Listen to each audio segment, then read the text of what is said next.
আল্লাহ বলে ইল্লাল্লাযীনা আমানু, ও ঈমানদারেরা দ্বিতীয় কর্মসূচি শোনো। আল্লাহর নবী পয়গম্বর বলে দ্বিতীয় কর্মসূচি শোনো, দ্বিতীয় কর্মসূচি পালন করার জন্য প্রতিজ্ঞা করো। নবী বলে ক্বালান নবী সাল্লাল্লাহু আলাইহি ওয়াসাল্লাম, এক নম্বরে দাওয়াত, দুই নম্বরে তালিম। দ্বিতীয় কর্মসূচি হলো তালিম। ঘরের ভিতরে কোরআনের তালিম দাও, পাড়ার ভিতরে কোরআনের তালিম দাও, মসজিদ মাদ্রাসা এলাকার ভিতরে কোরআনের দরজ দাও। কোরআনের শিক্ষা চাইরা দিয়া ব্যাঙ্গের নাচন আর বানরের শিক্ষা আর সে সমস্ত ডিম বাজনের শিক্ষা, এই শিক্ষায় শিক্ষিত করতে চাও, এগুলো আমাদের মা চাচি ভাই বোনেরা বাড়িতে বসেই শিখাতে পারবে। সুশিক্ষায় শিক্ষিত বানাও, কোরআনের নূর কোরআনের শিক্ষা শিখাই ঢোকাও। দুনিয়ার সব গুন্ডামি বদমাশি সব খারাপ মানুষ ভালো হয়ে যাবে। আল্লাহর কোরআন সিনায় ঢুকলে কোনোদিন খারাপ কাজে যাবে না। কথা কও ঠিক কিনা? আল্লাহর নবী বলে ক্বালান নবী সাল্লাল্লাহু আলাইহি ওয়াসাল্লাম, এ আব্বা জানেরা শোনো, নবী বলে কি তারাকতু ফীকুম আমরাইন লাম তাদিল্লু মা তামাসসাকতুম বিহিমা কিতাবাল্লাহ। আল্লাহর কোরআন, নবীর সুন্নাত, এ আল্লাহর কোরআন সিনায় ঢুকাও, আল্লাহর কোরআনের তালিম দাও, আল্লাহর কোরআনের শিক্ষা দাও। যেই মহল্লায়, যেই পাড়ায়, যেই ইউনিয়ন, যেই থানায়, যেই জেলায়, যেই দেশে, যেই বিভাগে আল্লাহর কোরআনের তেলাওয়াত থাকবে, ওখানে মহামারী দুর্ভিক্ষ আসবে না, ভূমিকম্প লাগবে না, আল্লাহর গজব আসবে না। যেই ঘরের ভিতরে কোরআনের তেলাওয়াত চলবে, ওই ঘরের ভিতরে কোনোদিন জিনার গুনাহ থাকতে পারে না।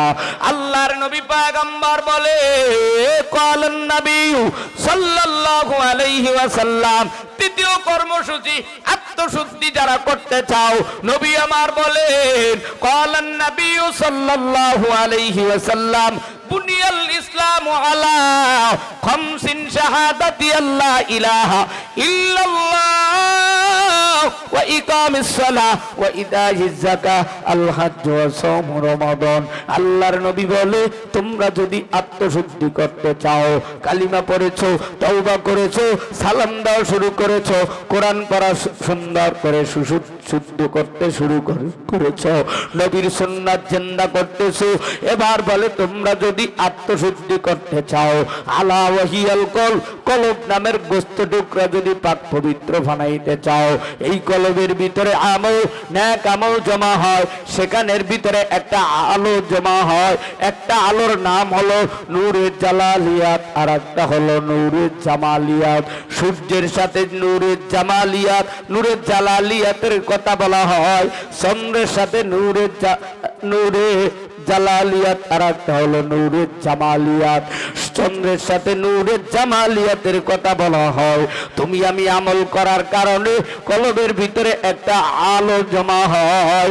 আল্লাহর নবী বলে তোমরা এই কাজগুলো করেছো, এরপরে যারা নামাজ পড়ো, রোজা রাখো, হজ করো, যাকাত দাও, আল্লাহর জমিনে নামাজ পড়ো, রোজা রাখো, হজ করো, যাকাত দাও। নামাজ পড়া মূল ডিউটি, রোজা রাখা মূল ডিউটি, হজ করা মূল ডিউটি, যাকাত দেওয়া মূল ডিউটি।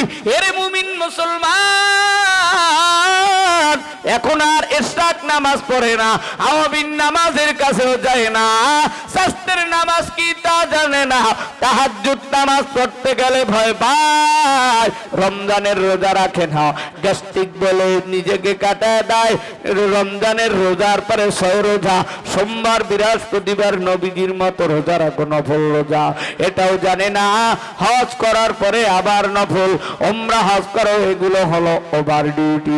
যাকাত দেওয়ার পরে ওয়াল ইয়াতামা ওয়াল মাসাকিন ওয়া ইবনাস সাবিল, এলাকায় কেউ অসহায়, মা নাই বাবা নাই, এতিম পথের দিকে তাকিয়ে থাকে, মাহফিলে আসে, একটা ভালো পোশাক পরতে পারে না, একটু ভালো খাবার খেতে পারে না, ঈদের সময় এতিমের মতো কান্দে, দাদা দাদি নানা নানি পায়ের ভিতরে শিকল লাগায় বেঁধে রাখে। আমার মালিক তোমারে আমার গরিব বানায় নাই, মা হারা এতিম বানায় নাই, বাবা হারা এতিম বানায় নাই। এরে আব্বা জানেরা, যুবক ভাইরা রে, ও গরিবেরা, আল্লাহ তাআলা বলে ইল্লাল্লাযীনা আমানু ওয়া আমিলুস সলিহাত। এবার আমার মালিকের ডিউটি নামাজ রোজা রোজা হজ যাকাত ঠিকভাবে আদায় করব, মালিক তোমার জান্নাতের বাসিন্দা হতে চাই। কারা কারা আমার মালিকের ডিউটি আদায় করবা তারা তো হাত তুলে আর একটা ধরে আল্লাহ বলে ডাক দাও। হাতটা নামারে বাবা। আল্লাহর নবী পয়গম্বর বিশ্ব নবী বললেন, দুনিয়ার ভিতরে তোমরা যারা নামাজ রোজা হজ যাকাত ঠিকভাবে আদায় করবা, তোমাদের কবরের ভিতরে হাসরের ময়দানে মিজান পৌঁছে রাতে তোমাদের কোনো ভয় নাই। এ আব্বা জানেরা, যুবক ভাইরা রে, আল্লাহ বলে ইল্লাল্লাযীনা আমানু ওয়া আমিলুস সলিহাত। একটা ইমানদারের 10টা কাজ একটা পুরুষের জন্য হারাম। 10টা কাজ পুরুষের জন্য হারাম। 1 নম্বরে লম্বা লম্বা চুল রেখে চুলের ভিতরে লাল লাল করে কালার করা ইন্দুর বান্দরের মতো হারাম। 2 নম্বরে দাড়ি কাটা হারাম। 3 নম্বরে হাতের ভিতরে লম্বা নখ রাখা হারাম। 4 নম্বরে হাতের ভিতরে লোহার শিকল বা এই যে ব্রেসলেট পরে লোহার শিকল পরে এটা হারাম। 5 নম্বরে আংটি পরা, স্বর্ণের আংটি পরা হারাম। 7 নম্বরে গলার ভিতরে স্বর্ণের চেন পরা হারাম। 8 নম্বরে আপনার নাভির নিচে কাপড় পরা হারাম। 9 নম্বরে হাতের ভিতরে স্বর্ণের ঘড়ি লাগানো হারাম। 10 নম্বরে টাকনুর নিচে কাপড় পরা হারাম, প্যান্ট পরা হারাম। তুমি তো কাপড় সিরা প্যান্ট সিরা বিভিন্ন কালারে কালার কইরা পরে লজ্জা শরম নাই। একটা পুরুষের দাইমি ফরজ 3টা, আল্লাহর উপর বিশ্বাস করা। 2 নম্বরে মা বাবার খেদমত করা। 3 নম্বরে সতর ডাকা, সতর খুইলা বাথরুমে যাও, সতর খুইলা প্রস্রাব করতে বসে যাও। না না, আল্লাহর রহমতের ফেরেশতা দূর হইয়া যায়। একটা পুরুষের দাইমি ফরজ 3টা, একটা মহিলার দাইমি ফরজ 5টা। এ মা, এ বোনেরা, একটা মাকে জিজ্ঞাসা করলো অনেকেই ফেল করবে। একটা মহিলার দাইমি ফরজ 5টা, আল্লাহর উপর বিশ্বাস। 2 নম্বরে স্বামীর সাথে আত্মীয় স্বজনের সাথে পাড়াপড়শির সাথে আস্তে কথা বলা, এটা ফরজ। 3 নম্বরে সমস্ত শরীর ডেকে রাখা ফরজ। 4 নম্বরে স্বামীর মালের হেফাজতের ভিতরে যৌবনের কথা আছে, এটা হেফাজত রাখা ফরজ। ওরে মা, ওরে বোন, ওরে যুবক যুবতীরা, একটা মহিলা হারাম কাজ হলো 12টা। 1 নম্বরে মহিলাদের হারাম কাজের ভিতরে বুরু ফেলা করা, অর্থাৎ বুরু এই যে পার্লারে গিয়া চোখের উপরের পিসি ফালায় দেয়া, এটা হারাম। 2 নম্বরে কপালের ভিতরে টিপ লাগানো হারাম। এরপরে বিভিন্ন সাজসজ্জায় হয়ে গা মাথায় কাপড় খুইলা হাঁটা হারাম। আরে মা চাচিরা, ও বোনেরা, তোমরা যদি এগুলো জানতে চাও, আমার সহজ কোরআন শিক্ষা লিখিত কয়েকটা বই আছে, এর ভিতরে সব দেওয়া আছে। স্বামী কোন পাশে ঘুমাবে, স্ত্রী কোন পাশে ঘুমাবে, স্বামী কেমনে নামাজ পড়বে, বিবি কেমনে নামাজ পড়বে, মহিলার নামাজ কেমন হবে, পুরুষের নামাজ কেমন হবে। বয়ান শেষে একটা কিতাব বাড়িতে নিয়ে পহিরুরে মাগো, তোমাদের হাতেও দড়ি পাও পড়ি।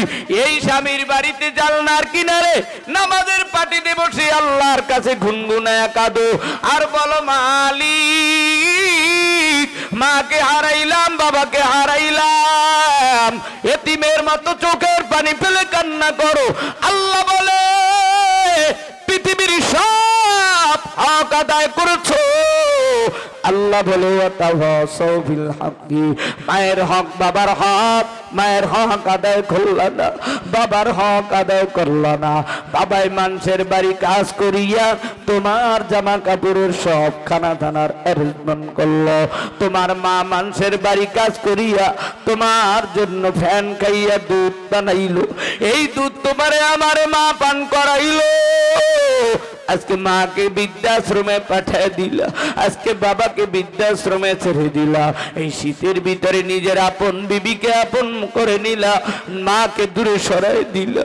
ওরে যুবক, কার বানাই, কার আদরের বাবা নাই, আমি তোমাদের হাতেও দড়ি পায়ে পড়ি। ওরে মুমিন, কার মা নাই কার বাবা নাই, আজকের থেকে মা বাবা হারাইয়া এতিমের মতো ঘুরিয়ে বেড়াও। মা বাবা যাদের নাই তাদের মতো দুনিয়ায় এতিম আর কেউ নাই। অনেক ছেলেদের মা নাই বাবা নাই, তবে মা বাবা যার নাই সে বোঝে মা বাবার কত কষ্ট, মা বাবার কদর কত। যার মা বাবা আছে সে মা বাবার